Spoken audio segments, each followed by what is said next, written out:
적그리스도는 누구이며 어디에서 올 것인가? 고대 점토판에 기록된 날짜와 여러 성경 예언에 숨겨진 숫자를 통해 세계 지도자가 나타날 정확한 날을 가리키겠습니다.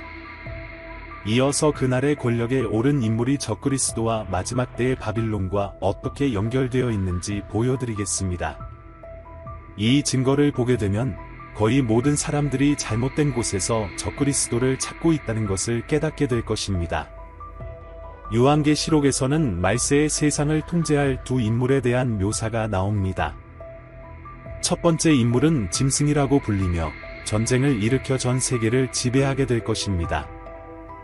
두 번째 인물은 거짓 선지자라고 불리며 기적을 행하여 모두가 짐승의 표를 받도록 강요할 것입니다. 이 두 인물 중 어느 쪽이 적그리스도일까요?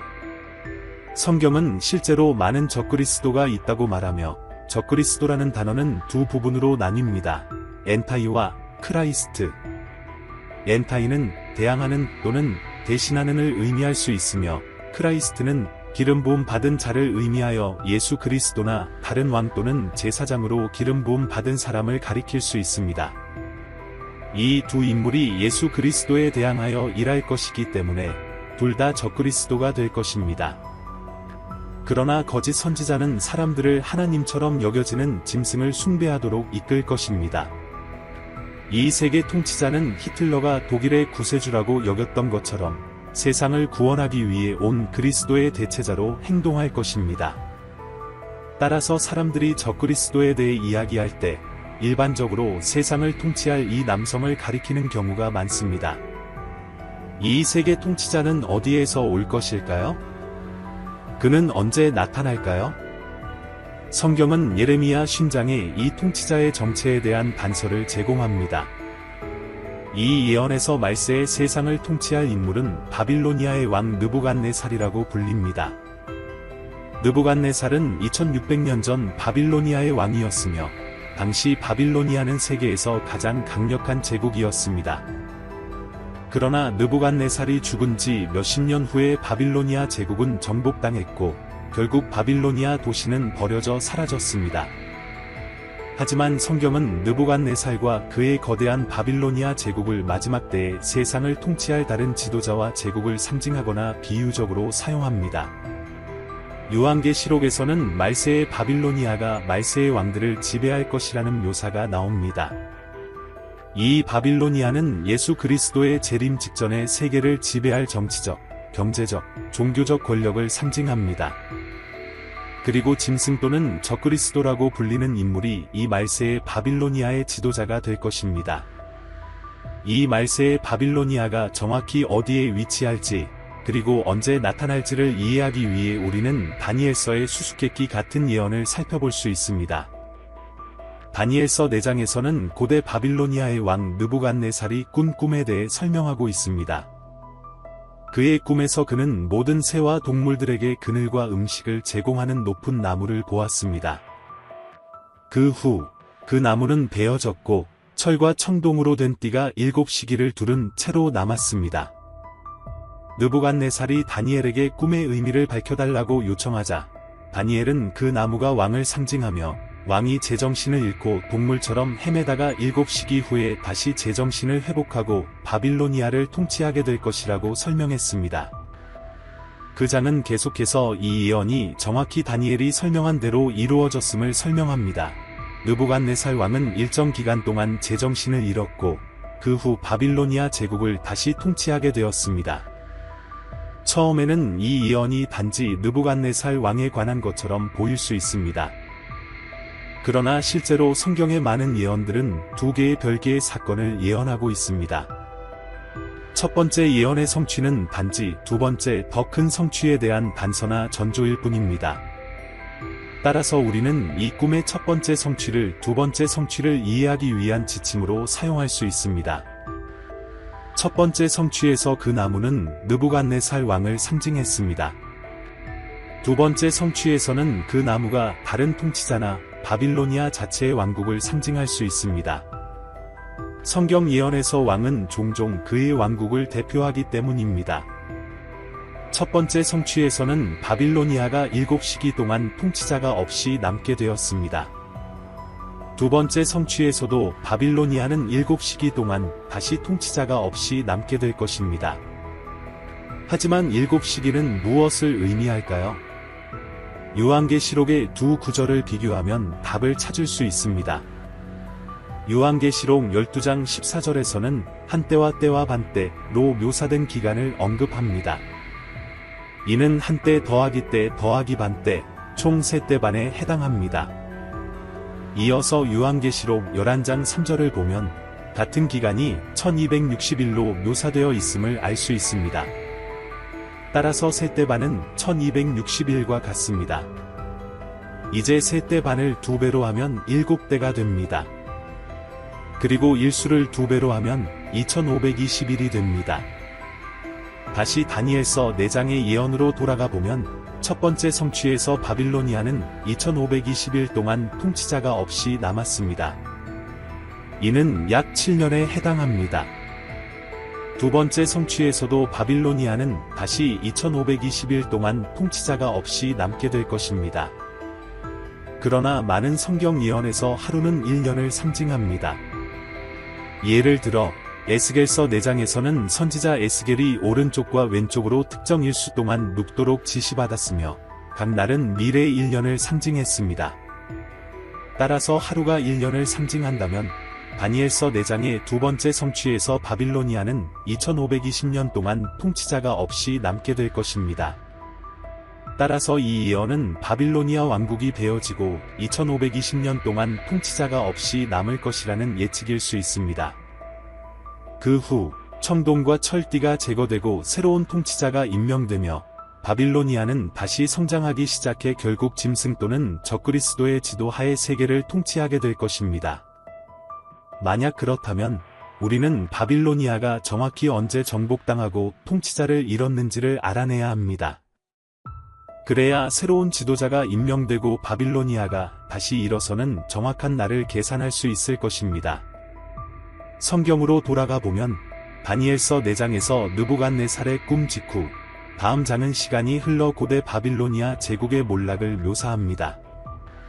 다니엘서 5장에서는 바빌로니아의 통치자들이 연회를 열고 있을 때 한 손이 나타나 벽에 메시지를 쓰는 장면이 나옵니다. 왕과 그의 손님들은 메시지를 읽을 수 없어 두려워했습니다. 그래서 왕은 다니엘을 불러 벽에 쓰인 글을 읽고 해석해달라고 요청했습니다. 메시지는 마네, 테케엘, 파르심이라고 쓰여 있었습니다. 다니엘은 이 글이 바빌로니아 왕국이 끝났으며 하나님이 그를 메대와 페르시아인에게 주셨다는 것을 의미한다고 설명했습니다. 그러나 이 기록에는 숨겨진 두 번째 숫자 메시지도 있었습니다. 성경에 주석이 달린 성경을 가지고 있다면 이 단어들이 통화 단위로 설명된 것을 볼 수 있을 것입니다. 매니는 50사이클의 가치가 있는 미나를 의미하며 터켈은 하나의 사이클, 파어심은 나누어진 또는 반쪽을 의미하여 이는 미나의 절반, 즉 25사이클을 가리킵니다. 이 값을 모두 합치면 126사이클이 됩니다. 하지만 사이클이 가장 작은 화폐 단위는 아니었으며 가장 작은 화폐 단위는 게라였고 하나의 사이클에는 20게라가 있었습니다. 따라서 126사이클에 20을 곱하면 2520게라가 됩니다.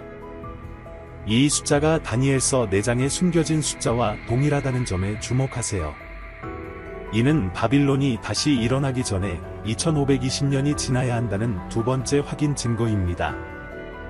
역사로 돌아가 보면 바빌론의 통치자들이 연회를 열고 있을 때 메데인과 페르시아인들이 이미 왕국을 정복하고 그날 밤 바빌론 도시에 침입하고 있었습니다. 우리는 나보니도 연대기에서 정확한 날짜를 찾을 수 있으며 이는 다음과 같이 기록되어 있습니다. 14일째 날에 시파르는 전투 없이 함락되었고 나보니도는 도망쳤다. 16일째 날에 구브리아스, 구티움의 총독, 그리고 키루스의 군대가 전투 없이 바빌론에 들어왔다. 시파르는 기원전 539년 바빌론 티슈리 월의 14일째에 함락되었습니다. 이틀 후 다니엘은 바빌론의 통치자들에게 왕국이 이미 메데인과 페르시아인에게 넘어갔다고 알렸고 그날 밤 바빌론 도시는 함락되었습니다. 여기서 고대 점토판에는 바빌론이 통치자 없이 2520년 동안 남아있을 기간의 시작을 나타내는 정확한 날짜가 기록되어 있습니다. 성경 예언의 날짜는 항상 히브리 달력을 사용한다는 점을 유의해야 합니다. 바빌론 달력의 티슈리 월은 히브리 달력의 티슈레이 월과 동일합니다. 따라서 시파르 도시는 기원전 539년 티슈레이 월의 14일에 함락되었고, 이틀 후 다니엘은 바빌론 왕국이 이미 메드인과 페르시아인에게 넘어갔다고 말했습니다. 그러므로 우리는 기원전 539년 티슈레이 월의 16일째부터 계산을 시작합니다. 2520년을 더하면 1982년 티슈레이 월의 14일, 즉 로마 달력으로 10월 1일에 도달하게 됩니다. 그 정확한 날에 서독의 총리인 헬무트 콜이 갑자기 교체되었습니다. 이는 선거를 통해 일어난 일이 아니라 독일 의회가 신임 불신임 투표 후 새로운 리더를 선정한 것입니다. 다시 말해, 정부 지도자들이 선거 없이 새로운 총리를 선택하기로 결정한 것입니다. 이는 독일 역사상 단 한 번뿐인 일입니다. 1982년 10월 1일 헬무트 콜이 갑자기 권력에 오른 것은 다니엘서 4장의 예언이 두 번째로 성취된 것입니다. 이 세 가지 사실을 고려하고 스스로 판단해 보십시오. 사실 1. 8년 후 헬무트 콜이 권력을 잡은 정확한 날에 동독과 서독은 그의 지도하에 통일되었습니다.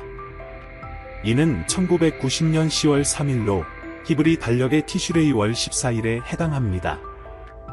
동서독이 처음에 분단된 이유를 알고 계십니까?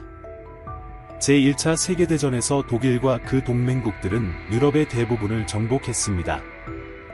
이후 제2차 세계대전에서도 히틀러는 독일을 이끌고 유럽의 대부분을 정복하려 했습니다. 이 두 전쟁 후 다른 세계 강대국들은 독일이 다시 유럽을 지배하지 않기를 원했습니다. 그래서 그들은 나라를 분할하고 군대를 해체하며 많은 공장을 파괴했습니다. 그러나 1990년에 독일은 다니엘서가 예언한 정확한 날에 새로운 리더에 의해 통일되었습니다. 사실 2. 헬무트 콜은 동서유럽 국가들을 하나의 세계 강대국으로 통합하는 주요 지지자였습니다. 그는 유럽연합을 창설한 조약을 작성한 두 사람 중 한 명으로 유로를 유럽의 공통통화로 설정하고 동유럽 국가들이 유럽연합에 가입할 수 있는 길을 열었습니다. 다니엘서 4장의 예언은 바빌론의 나무에 둘러싸인 철띠가 제거되면 동일한 뿌리에서 새로운 나무가 자라기 시작할 것이라고 했습니다. 역사를 보면 유럽의 뿌리가 로마, 그리스, 그리고 궁극적으로 바빌론에까지 뻗어 있음을 알 수 있습니다. 성경에서 마지막 때의 바빌론은 짐승에 올라탄 여성으로 묘사됩니다. 일부 이유로 동전의 뒷면에서도 유럽을 대표하는 여성과 짐승이 함께 있는 이미지를 찾을 수 있습니다.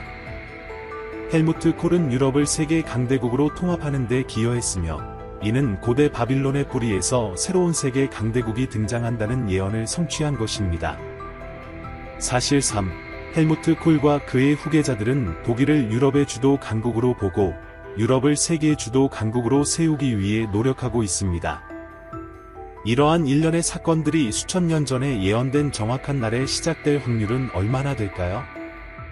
1982년 10월 1일 이후 새로운 세계 강대국, 즉 새로운 바빌론이 유럽에서 떠오르고 있으며 대부분의 사람들은 무슨 일이 일어나고 있는지 인식하지 못하고 있습니다. 그러나 적그리스도는 어떨까요? 헬무트 콜은 2002년에 정치에서 은퇴했고 2017년에 사망했습니다. 그는 세상을 통치할 마지막 때의 적그리스도가 아니었지만 다니엘서 4장에서 예언된 정확한 날에 그의 임명이 있었기 때문에 적그리스도가 어디에서 올 것인지를 이해하는 데 도움이 됩니다. 성경은 짐승이라고 불리는 사람이 마지막 때의 바빌론을 통치할 것이라고 예언하며 이 바빌론은 1982년부터 독일과 유럽에서 성장해 왔습니다. 히틀러와 마찬가지로 이 사람은 독일 외부에서 태어날 수 있지만 결국 그는 독일, 유럽, 그리고 전 세계를 통제하게 될 것입니다. 하지만 저를 믿지 마십시오. 성경은 마지막 날에 많은 거짓 선지자들이 있을 것이라고 경고합니다. 이 거짓 선지자 중 하나는 짐승과 함께 일할 강력한 종교 지도자가 될 것입니다. 이 거짓 선지자는 종교를 이용해 사람들을 속이고 통제할 것입니다. 거짓 선지자들에게 속지 않으려면 성경을 열어 직접 읽어보는 것이 유일한 방법입니다. 따라서 이 영상에서 언급한 모든 성경과 사실을 신중하게 확인하여 모든 세부사항이 진실하고 정확한지 확인할 것을 권장합니다. 성경을 확인하면서 발견할 한 가지는 성경이 짐승이나 거짓 선지자가 적그리스도라고 구체적으로 말하지 않는다는 점입니다. 그러나 적그리스도가 누구든 상관없이 성경은 짐승이 거짓 선지자의 지원을 받아 세상을 통치할 것이라고 분명히 말하고 있습니다. 그러니 유럽에서 이 두 사람이 나타나는 것에 주의하세요. 그들이 나타나면 무엇을 할까요? 그들은 유럽을 어떻게 변화시킬까요? 아메리카, 아프리카, 아시아, 중동에는 어떤 일이 일어날까요? 미국, 이스라엘, 러시아, 인도와 같은 나라들은 마지막 때의 예언에서 어떤 역할을 할까요? 영상 주제에 대한 의견을 댓글로 남겨주세요. 다른 사람의 의견을 항상 존중해 주세요. 영상을 즐기셨길 바랍니다. 이 콘텐츠가 유용했다면 다음 영상을 놓치지 않도록 구독해 주시기를 부탁드립니다. 이 영상을 가족과 친구들과 공유하고 좋아요를 누르며 댓글로 의견을 남겨주세요. 이는 영상이 더 많은 사람들에게 도달하는 데 도움이 됩니다. 함께 더 많은 사람들의 마음을 밝히고 이해를 확장할 수 있습니다. 여기 와 주셔서 감사하며 하나님의 축복이 함께 하길 바랍니다.